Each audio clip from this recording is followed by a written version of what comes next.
ETATSUNIS Donald Trump a gelé ce vendredi 17 novembre l'autorisation d'importer des trophées d'éléphants tués au Zimbabwe et en Zambie, 24 heures seulement après l'annonce très controversée par son administration de réinstaurer ces permis.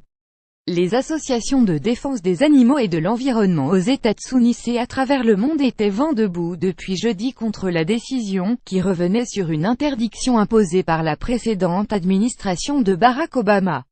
Le président Donald Trump a annoncé sur Twitter le gel de la décision sur les trophées le temps qu'il vérifie les faits sur la conservation, promettant de donner rapidement des nouvelles.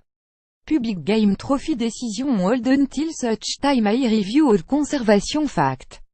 Under study for years. Will update soon with Secretaries Inc. Thank you, Donald J. Trump @Real Donald Trump 18 novembre 2017 Le président et moi avons parlé et nous pensons tous les deux que la conservation et des populations d'animaux en bonne santé sont essentielles. Par conséquent, la délivrance de permis est gelée pendant que la décision est passée en revue, a abondé dans un communiqué Ryan Zinke, ministre des Ressources naturelles. Donald Trump semble avoir tenu compte du tollé quasi unanime de la décision, qui rouvrait la possibilité pour les chasseurs américains de revenir aux États-Unis par exemple avec des pieds, des têtes, ou encore de très recherchées défenses d'ivoire d'éléphant. L'U.S. Fish Wildlife Service USFWS, l'agence fédérale américaine chargée des questions de chasse et de pêche, a en effet annoncé jeudi qu'elle allait émettre des permis autorisant l'importation des trophées d'éléphants chassés par loisir au Zimbabwe à partir du 21 janvier 2016 et jusqu'au 31 décembre 2018. Cela était également valable pour la Zambie, selon son site internet. L'administration du président républicain exploitait pour ce faire un aspect de la loi américaine sur les espèces en danger, qui stipule que l'importation de tels trophées peut être légale si preuve est apportée que la chasse bénéficie à la conservation plus large des espèces. Brigitte Bardot contre Donald Trump. La chasse pour le loisir, légale, bien encadrée, dans le cadre d'un programme, peut bénéficier à la conservation de certaines espèces en incitant les populations locales à conserver les espèces et en injectant l'argent dans la conservation, expliquait ainsi l'UFWS jeudi. Dans une lettre adressée vendredi avant l'annonce du gel par Donald Trump, dont les deux fils aînés Eric et Donald Jr. sont connus pour être des amateurs de chasse en Afrique, Brigitte Bardot a dénoncé la décision.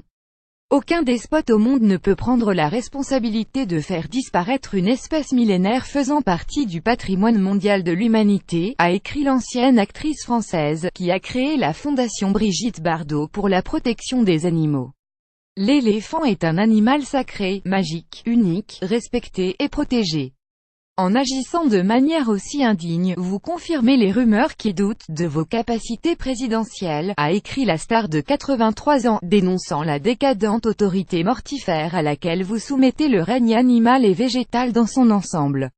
Selon l'organisation Great Elephant Census, le nombre de pachydermes a chuté de 30% entre 2007 et 2014 en Afrique, avec une baisse de 6% pour le Zimbabwe. De nombreuses associations américaines avaient, à l'instar de The Elephant Project, déploré un comportement répréhensible de l'administration Trump. 100 éléphants sont déjà tués chaque jour. Cela mènera à davantage de braconnage, avait souligné l'organisation.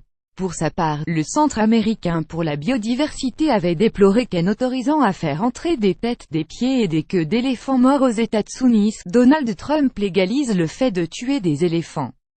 Menacé. Lire aussi meurtrier, cruel, inapte à gouverner, la lettre au vitriol de Bardot à Trump. Cette décision de l'administration Trump va faire le bonheur des chasseurs d'éléphants. Le Pentagone partage accidentellement un message hostile à Trump. Pour suivre les dernières actualités en direct sur le HuffPost, cliquez ici. Tous les matins, recevez gratuitement la newsletter du HuffPost. Retrouvez-nous sur notre page Facebook. À voir également sur le HuffPost. Envoyez une correction.